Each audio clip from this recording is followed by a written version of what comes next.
Welcome to The Explainer. Today, we're digging into one of the biggest corporate scandals ever, the Volkswagen Dieselgate saga. It's an incredible story about brilliant engineering being used for, well, some pretty incredible deception. So let's set the scene. The year is 2015. Volkswagen is on top of the world, a brand that basically means reliability in German engineering. And then, bam, they admit to a massive global lie. And this wasn't some little white lie either. This was a deliberate fraud that struck right at the heart of everything the company stood for. So you've got to be asking, how did a company built on a reputation of trust even pull something like this off? Let's unravel this whole thing, starting with the scale of it all, which is frankly just mind-boggling.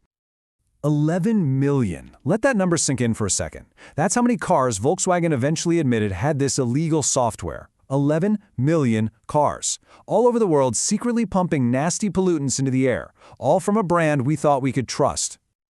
You know, this quote just nails it. It really gets to the core of the whole problem, doesn't it? It was never about a lack of skill. VW's engineers were brilliant. They had to be, to create this software. The failure wasn't technological. It was a complete and total breakdown of ethics.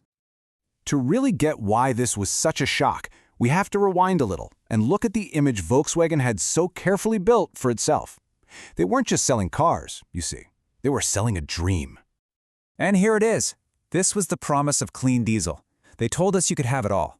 Great fuel economy, better than gasoline, a lower carbon footprint so you could feel good about yourself, and you didn't have to sacrifice performance. You still got a powerful car that was fun to drive. It was the ultimate win-win. And boy, did people buy it. The TDI engine became this huge pillar of VW's global strategy. It's a huge reason they became the world's biggest car maker. It was a symbol of being green and a symbol of amazing engineering all rolled into one. But as we now know, behind that triumph of engineering was a pretty dark secret. So let's get into the nitty-gritty. Let's look at exactly how this massive deception actually worked. The entire scandal really boils down to this one piece of tech, the defeat device. Now, this wasn't some physical part you could pop the hood and find. Nope, it was just lines of code, a secret switch buried deep in the car's computer that had one job and one job only, to cheat on emissions tests. What's so wild is how the engine essentially had two completely different personalities. When it was in test mode, when it knew it was being watched by regulators, it was a model citizen. Emissions were low, everything was totally compliant with the law. But the second you were driving on a real road, it secretly switched into its other mode, spewing out up to 40 times the legal limit of harmful pollutants. All so the driver got that extra power and performance. So how did the car even know? Well, the software was incredibly smart. It was looking for all these weird signs that only happen in a lab test, like the steering wheel not moving, the speed being perfectly consistent, even things like the barometric pressure. Once it recognized those conditions, boom, it turned on the cheat mode. And the moment you drove off, it turned right back off. Okay, so if the system was that clever, how in the world did they get caught? Well, the truth is, it's a classic David versus Goliath story.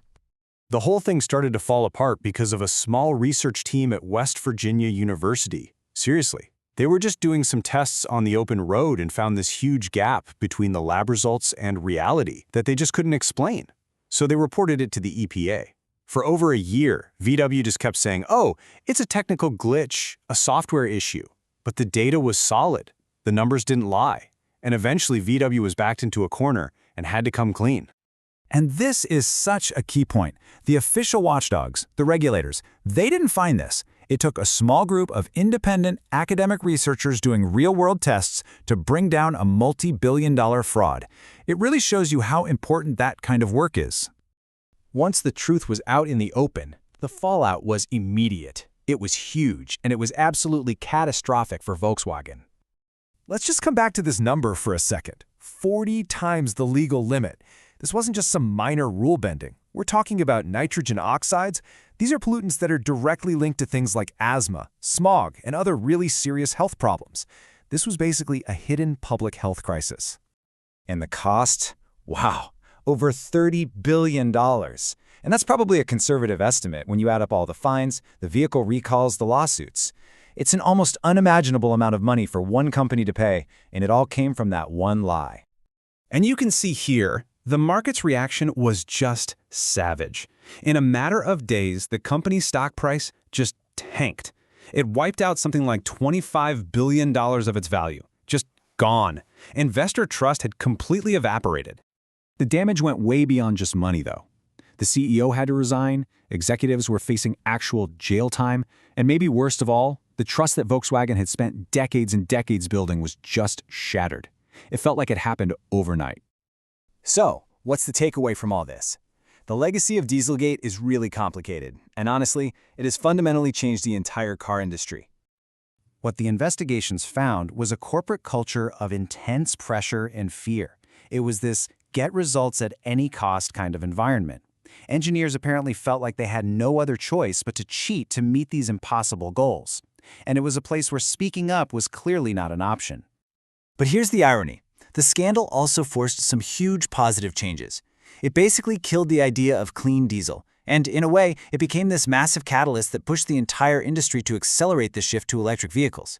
It also led to much tougher, real-world emissions tests and put every car company on notice that the game had changed.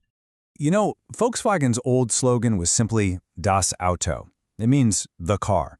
It was so confident, so simple, like they were saying, we are the car. After all this, that slogan became a total punchline, a symbol of corporate arrogance that came back to bite them. Which brings us to this final, really important question. This scandal was never just about cars.